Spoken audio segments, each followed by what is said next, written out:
I seriously have a book buying problem whenever the summer rolls around, and I've got a little haul for you guys. There are 11 books that I've picked up recently, and if you haven't seen me pick them up in my latest vlogs or like my summer diaries, I have them all compiled here into one video. We are going to be dealing with a little bit of weird light because in pure Virginia fashion, the cloud coverage and the sun, they just like to clash. So sometimes we have like awesome lighting, and then sometimes there's going to be like shadows and all that. But let's get into the books, not the lighting. One of the things that I did tell you guys in one of my recent videos is that I'm actually not a summer reader. So when I say that, I mean that I read in the summer, but my reading isn't in like thriving mode. So I like to read things that are more fluffy, not too dense. And this summer, I want to experiment with some tropes that I've never touched bases with. And I mean, the way that summer is rolling, like I have to get into these books like ASAP because I feel like summer literally started yesterday and we're almost already into the fall. I don't know why it's going so fast, but it is what it is. So let's dive into some of these books. The first book that I did pick up was Swept Away by Beth O'Leary, and honestly, it was the cover that did it for me. This cover is screaming summer. The colors, the boat, the romance, everything about it just screams summer to me. And this book is about two people who go out on a ship together and they end up waking up stuck out at sea. And that is the premise of the whole story, and I just felt like that would be perfect to read this summer. Then I had to pick up a book by Ellen Hildebrand herself. I have never read anything by her, but I decided to pick up 28 Summers.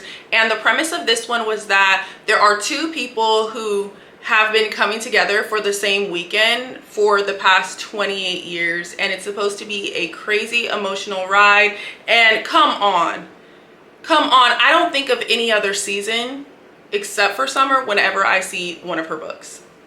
And then I had to get the last book in my collection of Annabelle Monaghan books, and that was Same Time Next Summer. I hear that between this and Summer Romance, these are everyone's favorites. So I absolutely loved Summer Romance, so I knew that I needed to pick up Same Time Next Summer.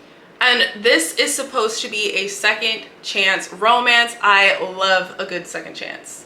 Now, I am going to enter an era that I have never ever even dipped a toe in, and that is the cowboy genre. I have not read one yet. I do have some plans for them. So I did pick up Done and Dusted by Lila Sage, which is the first book in a 4-book series. And this one is Brother's Best Friend. And it says she's off limits, but he's never been good at following the rules. So this one is for something special that I'm going to do for you guys.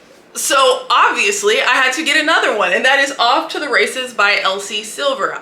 Once again, I have not read the Chestnut Spring series at all, and I felt like instead of doing something that is like super popular, like I already had Done and Dusted, I don't really see this one. Maybe it's just because I'm not in the cowboy algorithm, but so I picked up Off to the Races. It says he's never had a problem keeping things professional with his employees until she waltzed onto his property. So I wanted to pick this one up. These are thick. These are thick, y'all. But this one, in my last summer diary, I talked about how it actually had Off to the Races, and then it had like a bonus story, a prequel or something like that in the back of this book. Then I picked up Only Lovers in the Building, and I literally picked this up because it is by a Black author, and I have never seen anybody talk about it. And my Barnes & Nobles had it out like the day before its release day. So I did pick this one up. Also, I love the show Only Murders in the Building. So I was like, oh look, it's so cute. Wanted? No. Needed? A summer escape with beach reads, cocktails, and a little side of romance. And I was like, this is perfect for the pool. It's literally the colors of it. It's kind of like that Beth O'Leary book where it's the colors are literally screaming, read me in the summertime at the pool, at the beach. That's what this is for. Then I did pick out Sounds Like Love by Ashley Poston. After I've read 2 of her books, one of them I absolutely loved, and then one of them did put me in a reading slump, but I wanted to give her another chance. And look at this.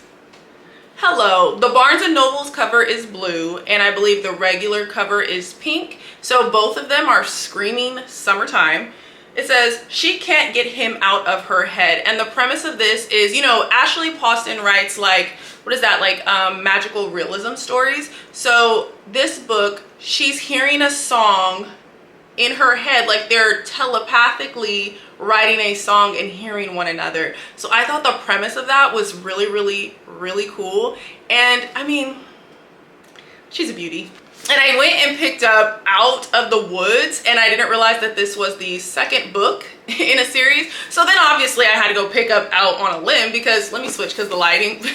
Obviously I had to have book one before I read book two, because that's just the way that my brain works personally. Like, I cannot read a series, even if it's just like they're interconnected standalones, out of order, because you do get introductions to the characters, you know what I mean? Like, you get introduced to the characters and then I'm like, wait, who's that? And it messes with my mind. So I did end up going back and getting Out on a Limb, and it says, a hot one-night stand and an unexpected pregnancy lead a young woman to someone she can depend on. From the viral TikTok author of Next of Kin and Next to You. And then you go into this one. A married couple joins a week-long wilderness expedition to help them reconnect in this heartfelt companion novel to the viral TikTok sensation of Out on a Limb. So I picked up both of these, and one of my favorite booktubers and TikTokers, Eden Archives, she recommends, I believe it's this one all the time. And so I trust her, so I picked them both up.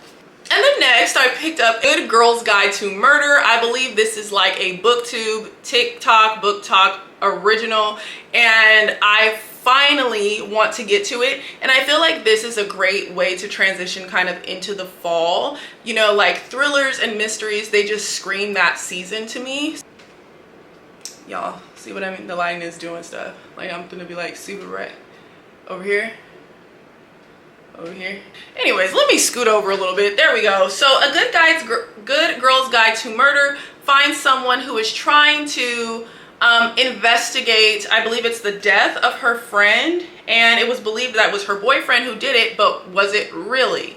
If I'm wrong, I apologize, but I did put the synopsis together in my mind when I read it, when I bought it. So yeah, I finally want to dig into this one. And then the last book that I picked up for my summer book haul is Time of Your Life by Jessa Hastings. I do also say that in my latest vlog. I enjoy Jessa's writing. I enjoy her books.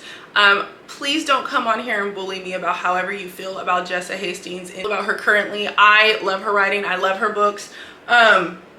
She wasn't supposed to meet someone like him. He wasn't supposed to be her undoing. Now, the only thing is that the names on the back of here, I cannot pronounce, but I did see that Jessa put out like a list of all the different names and all the different slang terms on her Instagram account, so that way it would be easier for us to read and follow along with the book, which I absolutely love, because I hate being like, huh, what does that say, or what does that mean? And then you change the meaning or the feeling of the story. So if you plan on reading this, go on her Instagram account and get that list of all the slang terms and all the names. So you guys, these are the 11 books I picked up to finish out the summer. I still have a lot of books that are on my summer TBR that I have not gotten to, and I don't know if I'm gonna get to all of these. I hope I do. It's been, you know, a crazy busy summer. I thought it was gonna be a little bit slower than it has been. After this,